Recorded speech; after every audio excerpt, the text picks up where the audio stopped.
Hello everybody and welcome back to the Leeds Lens for your Leeds United news show. And we have got some, not any more breaking news, but we have got a huge update that happened this morning, or got broke this morning in the Leeds space around Leeds United putting a 30 million plus add-ons bid for Jørgen Strand Larsen. We discussed yesterday on the show the idea that, okay, it's a bit quiet with the Strand Larsen thing, but does that mean that Leeds United are doing stuff in the background? Well, we found out today that Leeds United were doing stuff in the background. Unfortunately for our end, though, the bid was rejected by Wolves, but it shows Leeds United are trying to do stuff. So that is going to be the main focus of today. We're also going to talk about what's going on in the world that's going to affect this Strand Larsen deal as well, because there's been a bit of an update regarding Mateta, a bit of an update regarding Forest, who we know have been linked as well. So quite a few things to talk about as well. I also want to, at this point, this Friday show as well, I want to have a bit of a discussion around where Leeds United are at this moment in time. Because I've seen a lot online about people saying, Leeds United are safe, it's all fantastic, we're going to stay up. And I've got to be honest, people, I'm not quite there yet. I'm not quite there yet, and I'll explain why that is, and you can obviously get your comments in like we always do. I'm going to discuss it. Of course, it is the Friday night show as well, my favourite show of the week, so get your sort of comments in, and we'll go through as always. We always make it interactive anyway, but on a Friday, it's a special level of interaction I always find. So yeah. Anyway, before we get into it, of course, if you could help the channel by dropping a like, subscribe, all that good stuff, does massively help the channel. What am I going to say next, of course? Because I'm a small channel, basically, obviously, when people support the channel, do it like, subscribe, it gets boosted in the YouTube algorithm. It goes, wow, this new content creator, this small content creator has made a great video. Let's push it to everybody. And then other Leeds United fans get to see it as well. So if you could do that, that would be fantastic. There is some comments to get into. I just want to get through the story first of all, and then we'll get into your guys' comments. But there's a few flying in. Jack says, evening, Scott, match on together. Gipton White says, evening, Scott, and everyone, evening to you too, lads. So, where are we at with this sort of bid then? Well, first of all, let's get over what happened this morning. So, it broke from Mike McGrath, of course. Anyone that knows Mike McGrath, very, very reliable journalist, absolutely on the money. He's up there in terms of credibility with David Ornstein, with the likes of Graham Smith that works for Leeds United. He is a reliable journalist. If he's saying stuff, it happens. Jayden Bogle, he was the one that broke the Jayden Bogle deal all that time ago. I remember him breaking that story. So as I said, he does obviously have outlets in the club. He does have source in the club. And it looks like he obviously was the one to break this story. So where was it at then? Well, this morning it broke, as I said, that Leeds United made a formal bid for Wolves striker Jørgen Strand Larsen. And for anyone saying this is not true and they don't believe it or whatever it is, Rob Edwards actually got asked in his interview today about this bid and confirmed that Leeds United did put a bid into Wolves. So unless you're saying that the actual Wolves manager is lying as well, this did happen, people. It did happen. And apparently the bid was around about, and this came in from Sky, it came in from Ben Jacobs and TalkSport as well. Alex Crook at TalkSport said the bid was £30 million with add-ons. However, this bid was made early in the week and it has already been rejected. But my initial reaction to this is one of happiness. And when I saw it, I was like, wow, Leeds United moving in the right direction.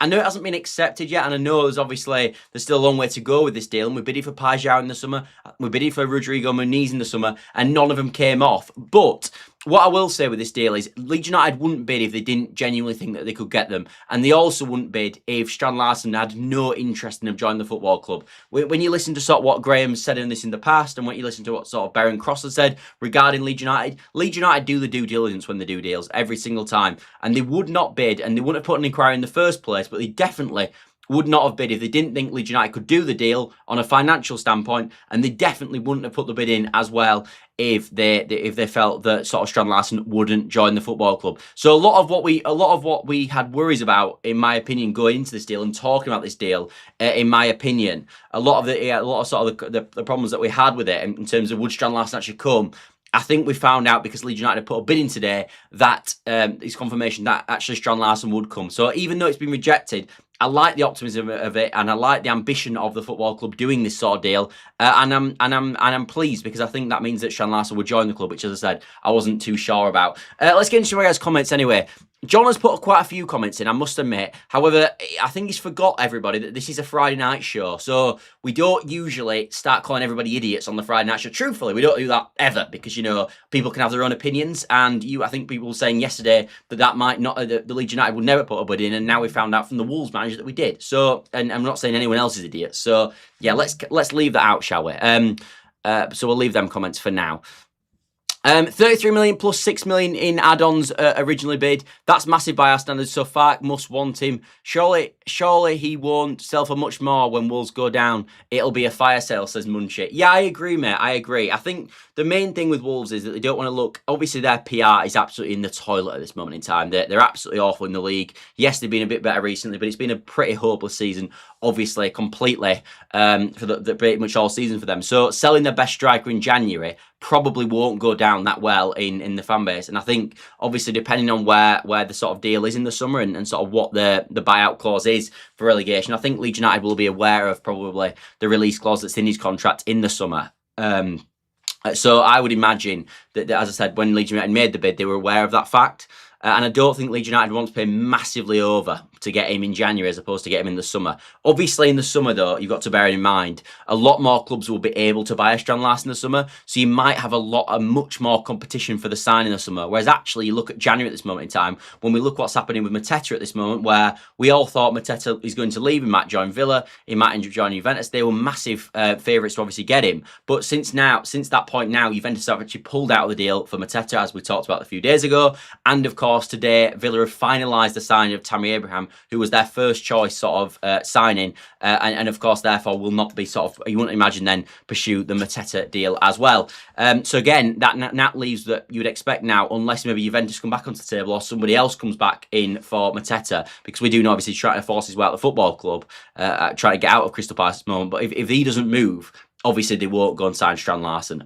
So that does give Leeds United potentially at this moment a free run at him, considering the fact that obviously Forest announced the signing today of Lorenzo Luca as well from Napoli. So again, that probably rules them off the table. So you've got Mateta not leaving, so rules Palace off the table at this moment, and Lorenzo Luca not leaving, and obviously as well, or should I say he's now joined Forest, so that puts them off the table. So Leeds United in January have a free run, whereas Leeds United in the summer will probably not have a free run at Jørgen Strand Larsen. I would imagine there is other clubs on the table, and I think one of the reasons why Leeds United are trying to push this from a summer deal into the January deal is not just because actually we need him for the rest of the season, but because they potentially think that Strand Larsen could have a good second half of the season, and then he's no longer available, and he's got, unfortunately for us, better suitors probably in the division or maybe abroad that he might prefer than Leeds United. So that is something to bear in mind.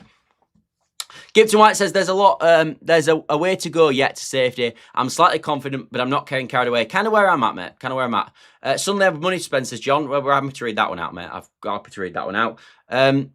BMG says, John Pepper, just imagine if we spent some of it in the last window. I think with this thing, because I know what John's saying in this a bit, about sort of where's this money coming from. I've always believed that the PSR of Leeds United is true. I've always believed that is a problem for Leeds United as well. PSR, I think it's been obvious. I mean, you look through Leeds United, because they're a public company, have to release their records of where they are at financially. And if you want to do the numbers, which a lot of experts do, who are not attached to Leeds United, always go through the summer finances and see if Leeds United are over. He looks at Kieran Maguire. There's a guy that was on TalkSport as well. I can't remember his name, forgives me, but he's also a financial expert. And all these people constantly come out and will tell you which clubs are going to be in breach of FFP. Of course, and therefore they can see the books. And they always say Leeds United scoot very, very close. So I've never disagreed with the PSR stuff. It's not made up. It's completely true. As I said, if you want to go through it in the summer and look where Leeds United are at financially, you're more than welcome to. But every single year they've been at the football club,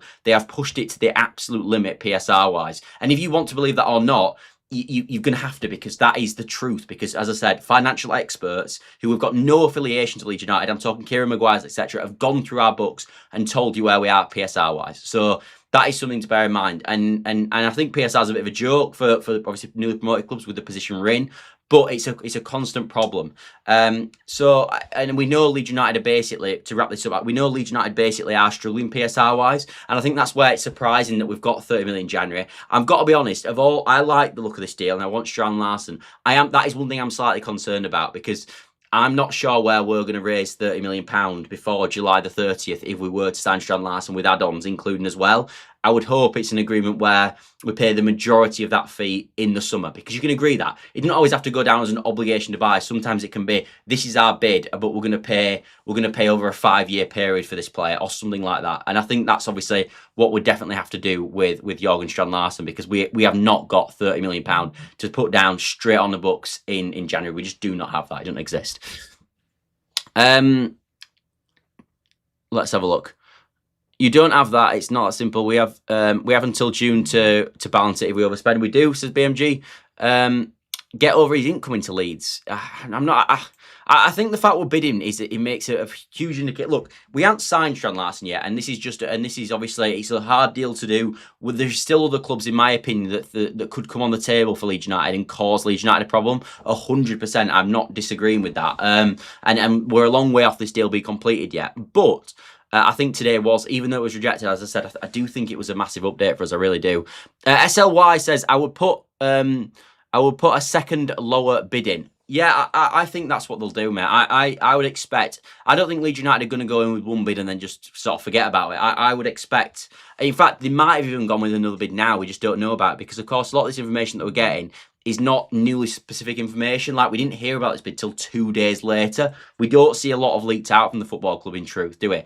At all. So we're always a couple of days behind. So it might have actually, Leeds United might have actually put a bid in, but we don't know that yet. But that's something obviously we're gonna have to keep. I think that's something we're gonna have to keep updated. And maybe this time next week we might have heard a bit more information potentially regarding that. BMG says we could go get him now if we pay their price. The challenge is that he will be much cheaper in the summer when they're down, but there will be many more suitors. It's how much that we want him. You are bang on, BMG. You're absolutely bang on. And we've talked about a lot. How much do Leeds United want the player? And I've always felt that they will really want the player. And the reason I felt that they really want the player is because I think he's perfect for the football club. We've talked about it enough, but he's strong, he's physical, he's good in the air. Everything that we need from a number 9. He's perfect for us. He's absolutely perfect in my personal opinion, profile-wise, for what sort of striker would suit this Leeds United team. And I think that's why they're trying to move heaven and earth to get him, because they feel like he is perfect for this system. And if we don't get him now, we might never get him. And I think that's the sort of the reason. I actually would argue, I think that might be more of the reasoning why they're going for it in January than the summer.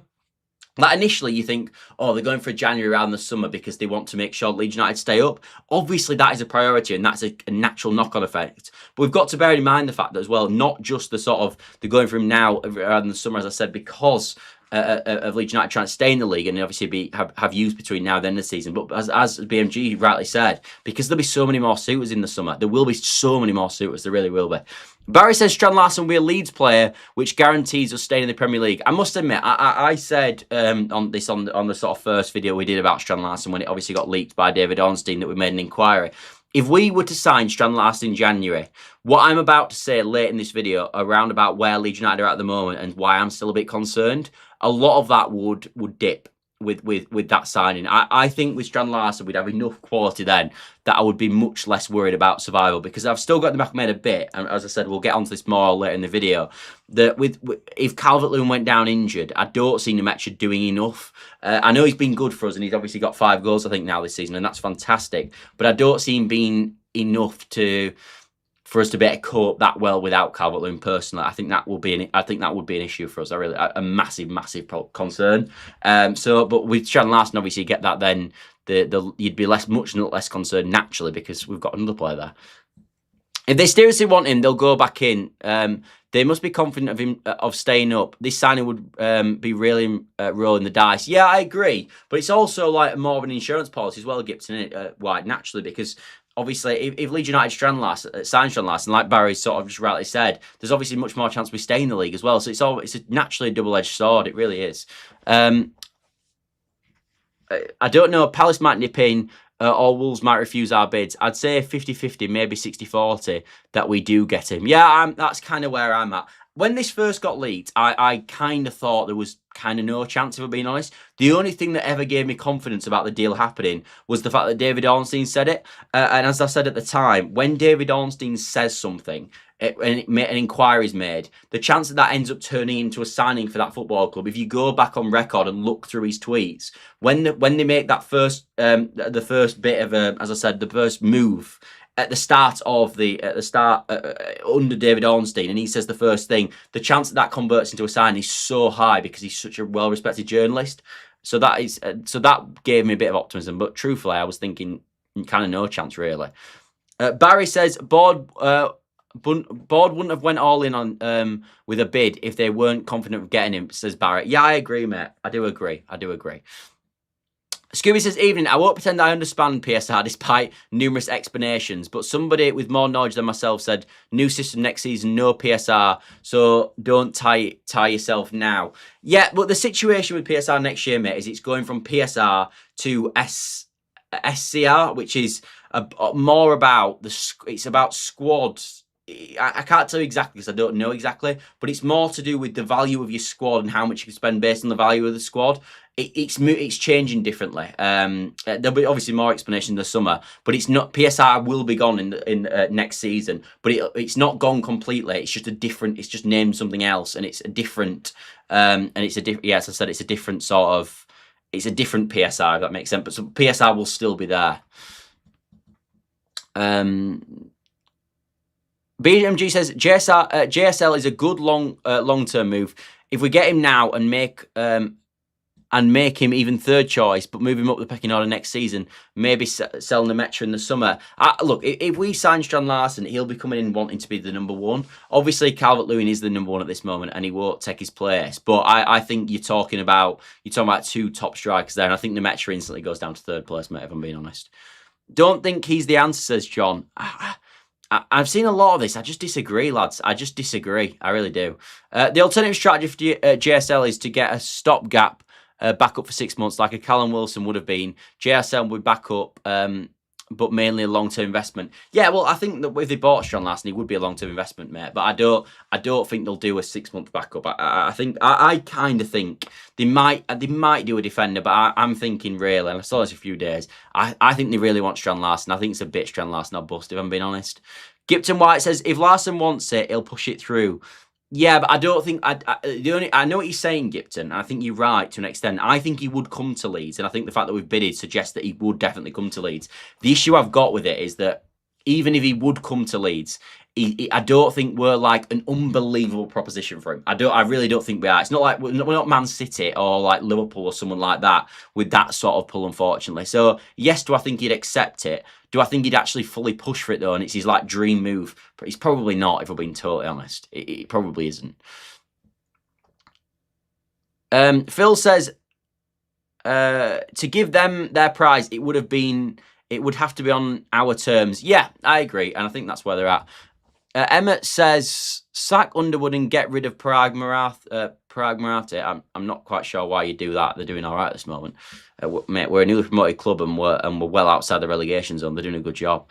Jack says no chance he's third choice at that price. BMG. If he came and we got the GSL from last season, we've played a blinder in my opinion. Yeah, I agree. You bang on.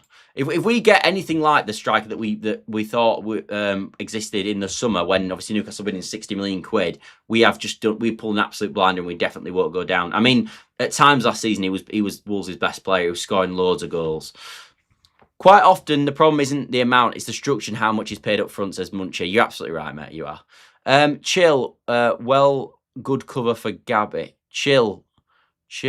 Chilwell, good cover for Gabby. Yeah, Chilwell might be a decent shout. He's injured all the time. That's the only thing, mate. John Bever says, Board let us down this summer, last off, so no confidence in them. They get more players in this window.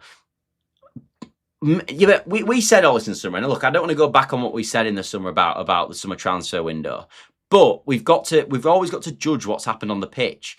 And truthfully, the board got it right in the summer, because look at the position we're in and look at the signs that they've made. Yes, I didn't think they were doing the right thing. And yes, at the end of the window, we criticised it on this channel because at that moment, it wasn't looking good. In the same way that we criticised Daniel Farke when he lost 4 games on the bounce. And a lot of you in the chat were saying that Daniel Farke should be sacked. And as much as I didn't want him to be sacked at that moment, I understood it because of what we've seen on the pitch. But when stuff changes, then we change our opinions. That's how football works. And as I said, at the end of the transfer window, I looked at it and went, that ain't enough. We've not got enough attacking quality. We've not got this. We've not got that. DCL's not that great. We've bought 2 lads on a free up front. What are we doing? But the truth has been revealed by what we've actually done in the actual on the pitch.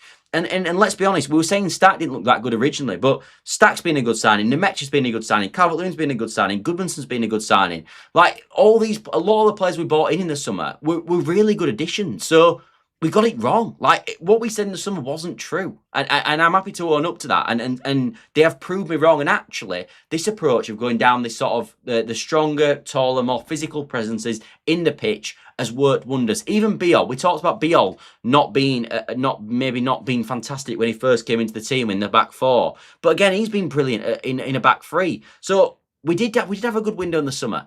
We did. And the proof has been in the pudding. That is the fact. Think some forget how good he was back end of last season. Yeah, no, exactly. It was Strand Larsen was unbelievable. We could sell DCL for big money in the summer and have Strand Larsen if we get this transfer. Yeah, that's a fair point, mate. Because you could. The thing is with DCL, and I said this actually the other day. And I get people just don't like the idea of this because they don't like the idea that it's a business, and that's absolutely fine, obviously. But we got DCL in for nothing.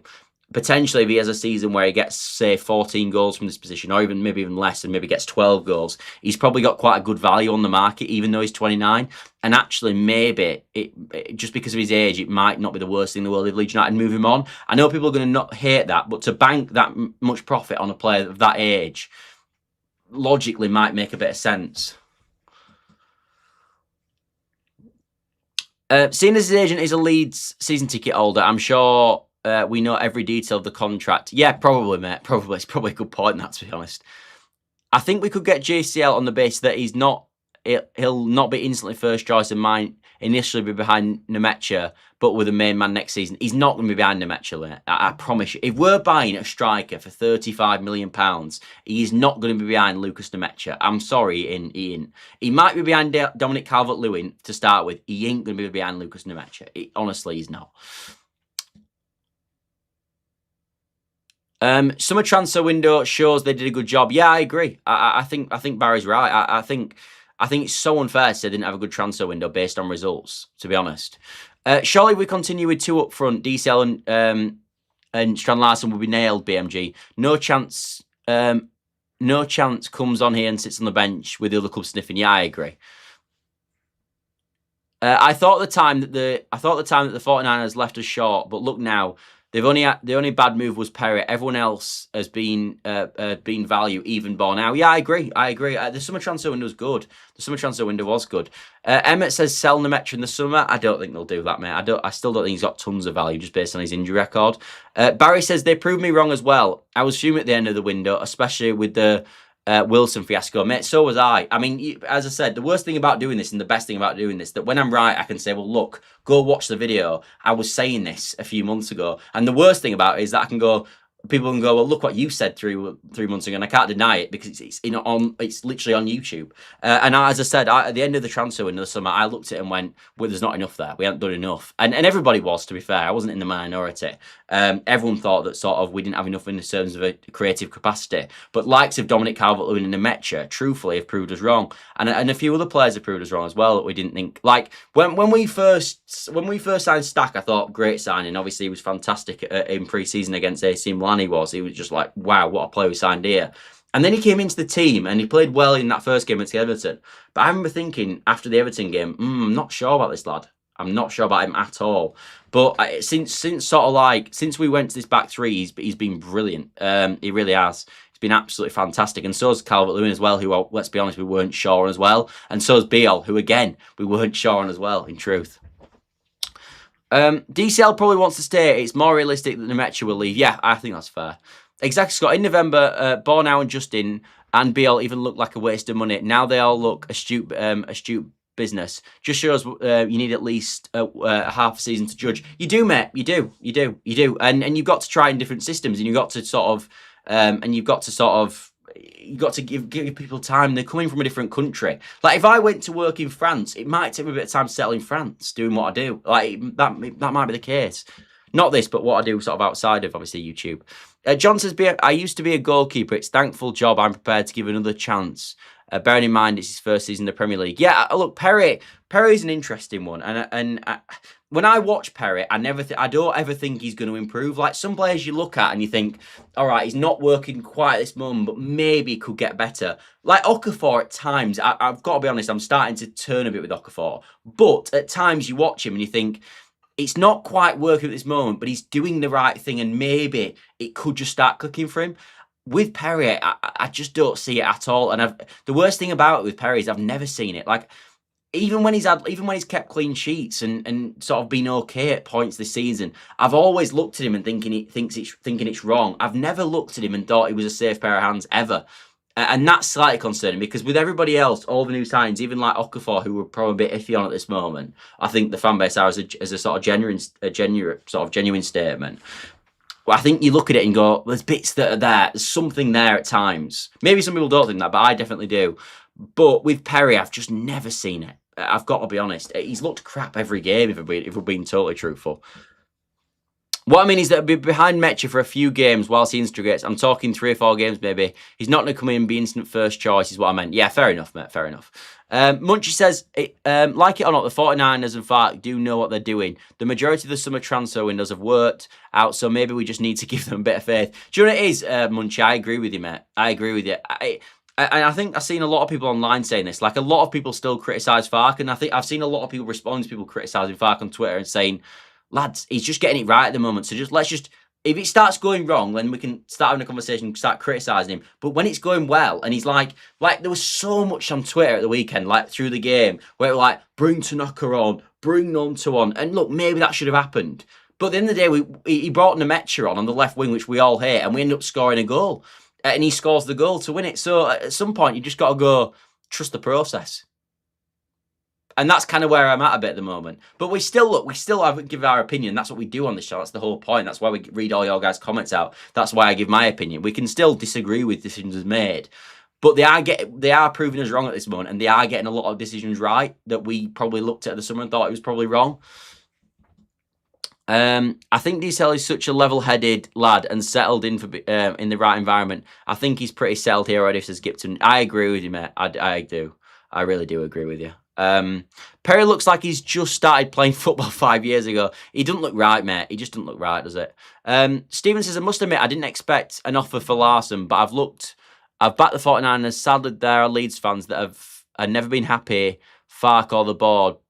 We've come so far since the 49ers took over the club. Yeah, look, if you think sort of when the 49ers took over, if we're being totally honest, and look, I'm not completely in love with the ownership. I don't completely hate the ownership. I'm somewhere in the middle. But if you look what they've done so far at the football club, we got relegated and we were a total mess. We went down with Sam Allardyce in charge. It was just, the thing was an absolute mess. Players weren't trying. It was awful. It really was. And then we had a summer where, for the first summer, all it was he's got a relegation release clause. He's got a relegation release clause. And not just we're selling him on the cheap. We've got to keep him and send him on loan. It was an absolute disaster, that first transfer window. And we brought Daniel Farker in. And yes, we didn't quite go up that season, and fair enough. And we probably should have done with the squad we had. But with the situation we were in, to be honest, when we got relegated, we didn't make half bad go of it. And when you look at sort of what's happened this season with teams that have got relegated, when you're looking at Leicester's, when you're looking at sort of Southampton's, like these clubs have not just reacted unbelievably well. And I thought that summer we did pretty well with, if I'm being totally honest. And then we in January, bought Connor Robertson. Yes, it wasn't fantastic, but fine. And we just missed out by let's be honest, if Dan James's shot went in that final, we lost by about half a post, didn't we? If it goes in off the post, we'd probably gone and won. So they were a bit unlucky in the first year, and that's why I gave Daniel Farker the credit of doubt. I said, look, the summer was a nightmare. We still got 90 points, highest points than ever get promoted, all that sort of jazz. Let's go again next season. And the season after, we lose a lot of our main assets, which we know we'd had to. Somerville went out the door, Rutter went out the door, Archie Gray went out the door, 3 of the core of the team. And what did we do? We went in the market, we brought Tanakas in, we brought Jaden Bogles in, and the squad, and we got better, and the squad got better. And then we put together a team, which I look at it and go, that's arguably the best team we've ever seen in Championship history. Not in terms of points totals, but in terms of the actual players that we had on the pitch. It was a really good, it was a fantastic season last year. We got 100 points. So that was obviously, that's credit to the board, definitely that season. And then this season, again, we get up. We've obviously spent a lot of money to get promoted with max PSR. So we're going into this summer, and we haven't got the finances, just because on PSR basis, just how it works, to spend what other clubs can spend in the transfer window. And we've already get promoted, so we're not playing with, all right, well, there's some Premier League players in there that have adapted really well. But let's be honest, majority of squads in the Premier League were better than we were playing with the Championship. So there's a massive job on in the summer. And again, with a limited budget compared to others, they've found an approach and they've found a strategy with these physical players to adapt us into the Premier League and hopefully keep us in the Premier League. So they've gone from a total mess of a relegation where we've got relegation release clauses all over the place to potentially in 3 years being a secure Premier League club at the end of this season. That's pretty good going, if we're being totally honest. That is pretty good going. So we can criticise the board all we like, but at this moment, you've got to put your hands up and say, fair play, they're doing all right. Because I'm telling you what, if this is bad, you should see other clubs. It is, I mean, and you should see some of our old ownerships. It is horrendous. So you've got to give the manager and you've got to give the board credit, because as I said, from where we were 3 years ago, we are in a miles better place. And if anyone had said in 3 years' time we are where we are, when we had players leaving on these loan contracts and all that in that summer, people might have not said they were mad, but they'd gone, well, I'd take that all day. And now we're here, and some people are not taking it. So, you know. And I do think the future's bright. I think we've got a lot to build on. I think if we stay up this season, I think this ownership are much more ambitious than Radrizzani was. I think they've obviously got much more cash than Radrizzani was. And I think the future, if we stay up this year, like I've always said, looks pretty good to me. That from outside looking in, it looks pretty good. I think we've got money to spend.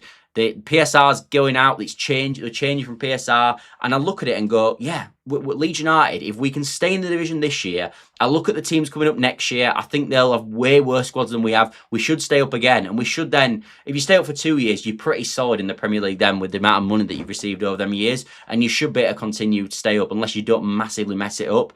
And I don't think the ownership would do it. So I think we're in a good spot at this moment. I really do. And I think the future's bright. So I'm conscious about going on about the board and this manager and this player's crap, because truthfully, if we're not enjoying it at the moment, I don't quite know when we're going to enjoy it, if I'm being honest. Because but most clubs, I think what every fan wants is they want, all right, you can't have success all the time. And I think we all accept it can't just be perfect all the time. But everybody wants to buy into a project. Look and think to ourselves as a fan, look where we might be in 5 years. We might be in Europe in 5 years. We might be doing this in 5 years. I can look at our project at this moment and think, I like the direction we're going and I can buy into this project. And that is what you want as a fan. You want something to buy into. And I think as Leeds United fans, at this moment, we have got something to buy into. That's just my feeling. But look, maybe I'm just an idiot online, which I probably am. Spooky says, well, our Einstein manager finally decides to play one of the Championship top scorers at number 9. One good thing about our squad is that there's a few players who totally accept they won't start, e.g. Gruev, Justin Nemecha, and then it will probably seep through the team so no one's entitled. Yeah, I agree. I think, again, but that's important because they've obviously put a lot of work, BMG, onto characters in the football club. That's been a massive focus. And you listen to sort of Baron Cross, you listen to Graham Smith, all these people have said Leeds United more than ever have really, really focused when they're signing players on the character of the player. Not just the ability on the football pitch, but the character of the player. Because let's be honest, when you're playing a squad who are with each other 24/7, if you're in a team and there's idiots in there that you can't stand, it don't work. You've got to get on, you've got to be a team, and you've got to get the right person in. Because yes, all that matters really is Saturday for 90 minutes. But if it's a mess and a horrible camp in the week, it won't help you in the main 90 minutes. So you can be as much talent as you want. But if you're a bit of a knob for the rest of the time, it won't help you. It really won't. And I think Leeds United have done well with that. Sebastian says, do you think Leeds will go for a left-back as backup for Gabby this window? I hope so, mate. But I kind of think no, if I'm being honest. I think if there's an obvious option in the market, they might do. But I actually don't think they will. I'm not saying I want him, but the majority of the fan base say what you do on players. Leeds bid for as if they actually know. It's so irritating as the season go. I'm not quite sure what you mean. Especially for me, another 50-50 on left back, and if Gabby stays fit, we don't need to buy, but if it's a risk not to, because we've got all our eggs in the DCL and Gabby baskets, so to speak. Yeah, I agree. I think you're right. This next few weeks is critical. If we're still 8 odd points clear ahead of West Ham with the Forest game, then we're in a very, very strong position. Yeah, we are. And to be honest with you, tomorrow's massive for Leeds United. And we haven't even, I probably should have put this on the notes to talk about today, but we haven't done, and that's probably a mistake on my end. But that West Ham game is huge tomorrow. Absolutely huge. Because if they win tomorrow, I will be getting, and we'll move this on to this conversation actually anyway, I will be getting slightly concerned if they win tomorrow. Because that'll be 2 wins on the bounce, but it's not just that, it's what the harmony that will do for the squad. Because they actually beat, obviously, QPR as well. So you're looking at 3 wins in 3 weekends. And the whole West Ham base will get a bit of a sort of lift. And that is the kind of concern I've had over this period of time. Because I must admit, I looked back and I sort of looked where they were after 19 games. And West Ham got 14 points in their first 19 games, which is obviously absolutely atrocious, and going off 28 points, which would definitely see you get relegated. But I don't expect them to be as bad second half of the season as they were first half. I really don't. And people can disagree with me. They can agree with whatever you want. I don't see that second half. And the reason I don't see it, people, is because I look through their squad, regardless of what people think, and I don't think it's bad enough to be getting 14 points in 19 games. I know this is a team game, it's not individuals, but you look through their squad and I don't see it. For example, I look through the Burnley squad, and Burnley are only, I think, 3 points behind West Ham. But even if Burnley were a point ahead of West Ham, I would not be worried about Burnley. Because I look through their squad and I go, that is a relegation squad all day. There's not a lot of quality in there. They will go down for me. I don't look at the West Ham thing, and I think they could go down, but I don't look at the West Ham team in the same regard. I look at the West Ham team and I think they've got quite a few decent players in there. I know people think this is mad and sort of, but it's so bad, Scott. I don't think they are. I honestly don't think they are. I think there's not much harmony in the West Ham squad, and I think it's a bit of a sort of horrible environment to play in. But I don't think that squad is full of crap players. I honestly don't. And I think in the summer we'll see that if they do go down, where a lot of their players will remain in the Premier League, but just be going to other clubs and maybe do better. Like, if you go through the team now, I don't think Ariola's an awful goalkeeper. I don't think Wan-Bissaka's an awful right back. I don't think Tadebo's an awful left back, centre back. I don't think that Juve is an awful left back. I think Mateus Fernandes in midfield is a good midfield player. I know Paqueta's a bit of a mess at times, but he is a good player. I think Jared Bowen's a good player. I think Crescenzo Somerville's a good player. And that Castellanos as well, from what I've seen, I don't think he's brilliant, but I think he's energetic and can run around a bit, and he will cause a bit of chaos in the Premier League. So maybe outside of Castellanos, you look at that team and you think, actually, there's quite a few good players in there. There is quite a few players. And I've even Magassa, who's obviously been crap for a few weeks now. I watched him against Man United, and he's a young player, and young players make mistakes. And West Ham have got quite a few young players who probably will be good in a few years, but they're not quite good yet, and they're inconsistent. But again, I think he might become quite a good player. So that is my main worry. So I just want to keep them as far away as possible and as far relegated as possible. Because as I said, I'm not remotely worried about Wolves. To be honest with you, I know people might say it's arrogance and all this. I'm not remotely worried about Burnley. For me, they're definitely down. It's the West Ham one, and I don't think Forest will go because I think their squad's too good still. I think if it gets so bad, eventually they might stack Dyche and bring someone else in. I think they'll be fine because I think they've got loads. I think they've got a lot of quality in the squad. I mean, you look at sort of Mo Gibbs-White, Elliot Anderson in midfield. They've got a lot of quality. Forest. I know they're playing crap at the moment, and they were terrible against West Ham when they won, and they were terrible last night from all accounts as well. That is the only thing I look at, though. It's the only thing. It's the only thing that worries me. And in the same regard, I know Leeds are playing really well at this moment. I know we are, and I don't want to take anything away from the squad. And this is a Friday night stream, and even if it wasn't, I don't want to be massively negative.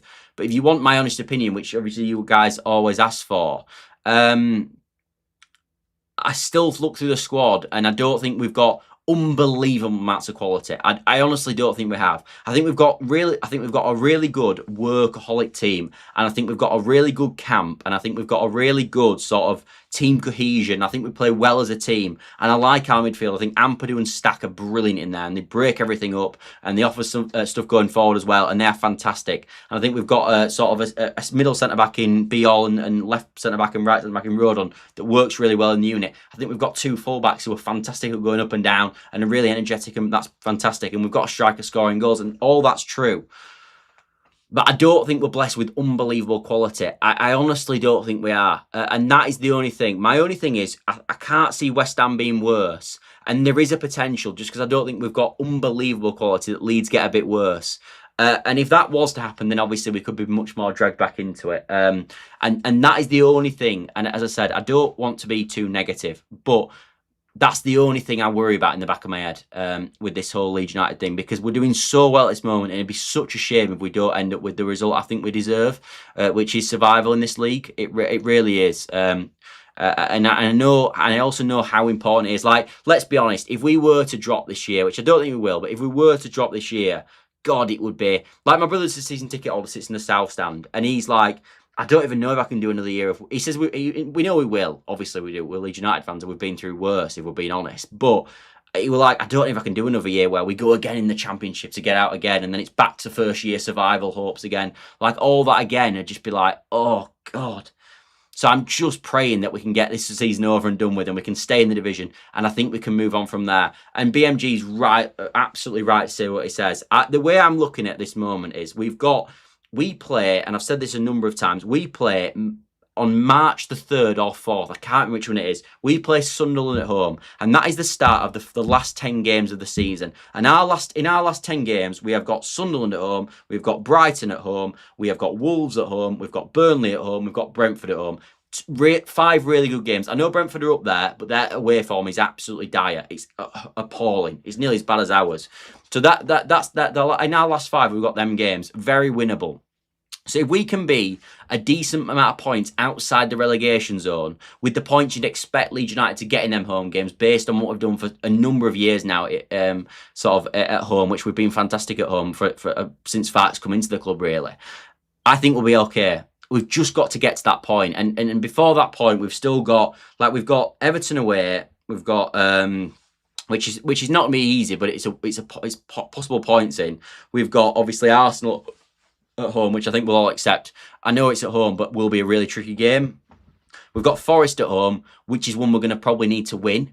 Because then after that, I think we've got Man City, Villa away, and Chelsea away. It might not be that exact order, but that's the next 3 after that. And then we're into the Sunderland game, because that's the next 6 games. So we just need to, if we can get through these next 6 and still be in a good spot going into them last 10, I'd be feeling a bit better as well. That means that West Ham haven't picked up massively as well. So we get to them we get through these next 6 and we've got the last 10, we should be all right. We should be all right. But until that point we get to, I'm a bit worried. And this weekend, for me, I'd much rather be playing Sunderland at home than I would be playing Everton away. So I think they've got a much better game than we have this weekend. So this is an opportunity for West Ham, in my opinion, when I look at the fixture calendar, and when we're playing an easier one and we're playing a harder one, where if you're a West Ham fan, you're looking at this thing, if we beat them, they might not win at Everton, and then it can sort of become a bit of a problem for Leeds. And I think that's the only thing. So this weekend's massive, and tomorrow is massive. If we can get through tomorrow and West Ham haven't won, I will be feeling so much better about Monday night and the weekend in general. It'll almost make me weekend already if West Ham don't win tomorrow. It just feels like a massive, oh, thank God. But if they do win tomorrow, I know what I'm like. I'll be getting the opposite feeling. And I said, I don't want this to sound negative, and I know I don't think a lot of, when I obviously listen to other content creators, and I know a lot of people are not saying that, but that's just my feeling. Usually I'm quite positive. I was really positive that we'd get promoted all last season, the whole time, really. But that is a thing that's just constant in the back of my head, I must admit. Steve says another 4 wins will do for us. Yeah, another 4 wins. We're on 28, so that'd be another 12 points. So that would put us on to another 12 at 28 is 40. So we're on 25, so that'd be on 37. And then you 3 more draws, which you'd expect, and we'd probably be all right. Yeah, 4 more wins does do it, mate. 4 wins will be fine. Next 3 wins, then we'll be sound. Yeah, if we win the next 3, mate, we'll be absolutely sound. But we probably won't, but if we did, that'd be fun, brilliant. BMG says, JP, of course, Scott, can do better goal, but we're not allowed to have an opinion on the quality of players. Objectively, most people would say Perry's has been disappointing. Yeah, he has. Perry's been a bad signing. Not many bad signs in the team, but Perry's been a bad signing. He has. Gipton White says, 14 games left, 4 wins, 12 points. By any other means, keeps us up. So that'd be 37. Do we think 37's enough? What do people think will be enough to... There's 100 people watching now. What do people think will be enough for Leeds United to stay in this league this year? What do you think what do you think will be enough to stay in this league this year? I'm still got him made 40, I must admit, but that might be an old-fashioned thing, but I still do think 40, and we need 15 more, so that'd be, 4 wins and 3 draws, which I do think is doable. I'm not saying it's not. I think it's definitely doable, especially with the form we're playing on. It would rely on Leeds United falling off a bit.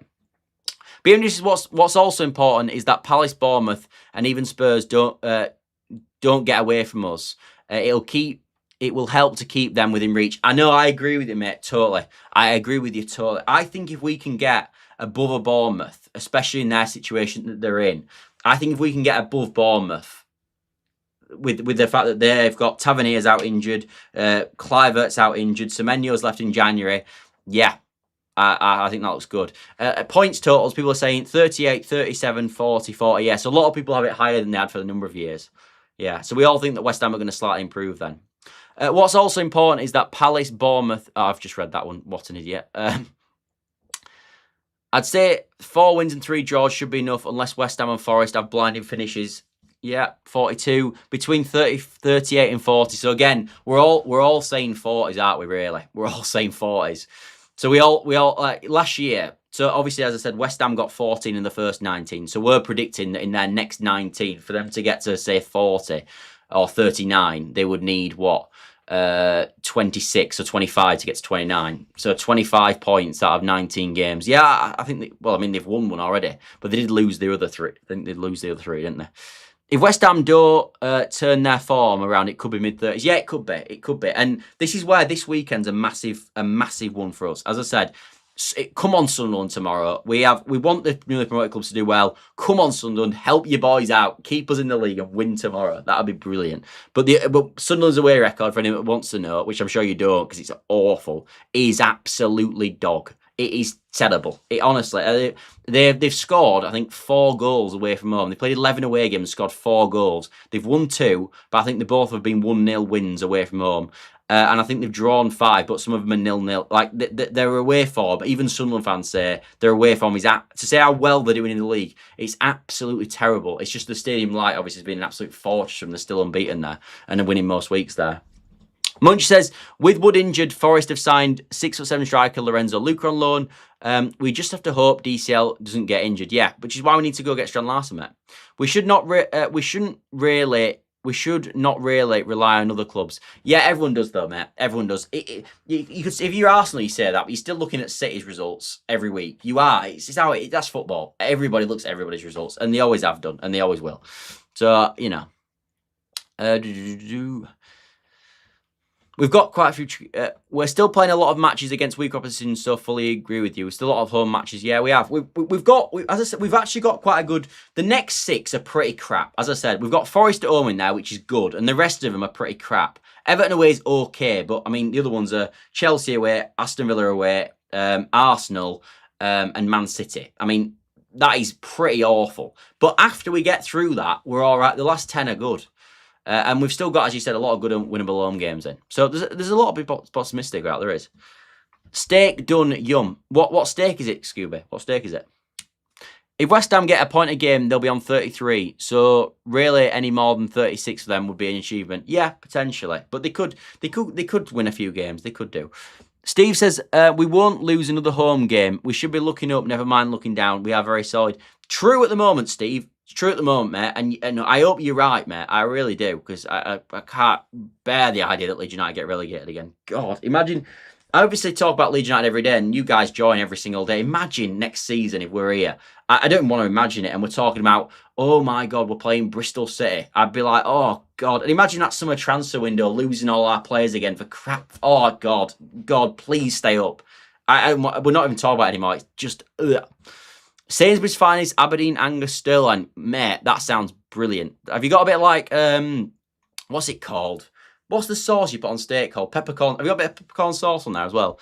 Massive 12 points, easy. A risk for Soros is that they probably want to perform well in Europe as well. I think they're not in a position to bet on two horses, Premier League and Europe. Yeah, I agree with that. And actually, it's something that Sean Dyche said recently, didn't he? He said we want to obviously do well in Europe, but we've got to prioritise the Premier League and obviously staying in the league, because that's the most important thing for them. And they're actually, if you looked at their lineup at the week in the week when they play against Braga, they're resting players now. And Sean Dyche has come out after and said that they're resting players because of that. I think we need a plan B of a big striker on loan in case we don't get DCL. I'm not sure who. Tell me a move, a picture type route. Mate, Strand Larsen. But yeah, Mitrovic maybe, but Strand Larsen's the one. Anyway, people, we have gone on for 49 minutes tonight. The Friday night show always goes on for a while, but tonight has gone on for a long period of time. But before we get into that, I just want to get this last comment, because Mike's bang on. Last game could be decided. And again, this is something I'm slightly worried about, mate, because it's all good saying we're 8 points clear, but technically, if they make up 6 points and we're only 2 points clear going into the final game, we are all cacking it. So we don't want to be in that position. So we actually need to be going into last week either 3 points ahead with unbelievably better goal difference, or 4 points ahead. So we actually need to be quite a bit above, because they could easily make up sort of 2 points in the final game of the season. They really could. I confess not. It's gone down washing up. That's nice though. We had it well. Good, mate. I'm glad it was good. I generally think it's between Forest and West Ham. With our run back end of the season, we've got a great chance. Yes. It's only because we're Leeds United that I'm worried. Sunday morning here in the Oz. Time for a coffee. Well, enjoy your coffee, mate. I bought my family actually a coffee machine for Christmas, so there you are. We're waffling now, I must admit. This is typical Friday, it really is. If West Ham pick up, back up, it's Forest to drop. All Leeds are we marching on together. The big games are those teams around us. Hopefully we've secured survival by the time we play West Ham. Mate, God, imagine if we aren't. Oh, God. Oh, hopefully we have, mate. Hopefully we have. That Forest game is going to be massive in a few weeks. If we can beat Forest at home, that'd be huge. Because we're 4 points ahead of them now. If we beat them at home, we'll go 7 points ahead of them, and that's actually quite substantial. Then, to be fair. Anyway, I'm conscious I'm going to be waffling on here. Forest look like they're in free fall and unhappy ship. Yeah, that's true. But anyway, thanks all for watching. As always, we've done a longer show tonight. I hope you've enjoyed it. As always. If you have just joined, we've talked for 51 minutes or 55 minutes, 50 minutes and 58 seconds. So there's loads to get into. We talk all about Leeds United, all about Strandlarsen, loads of stuff to cover.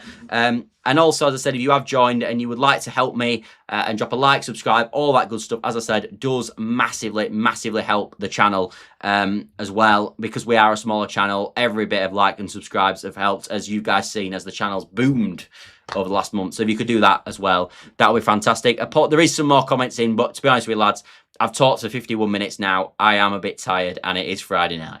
So I'm going to see you all later, everybody. I won't have a stream tomorrow, unfortunately, but we will be back on Sunday as well, discussing all the games. I'm out all day tomorrow. It's busy.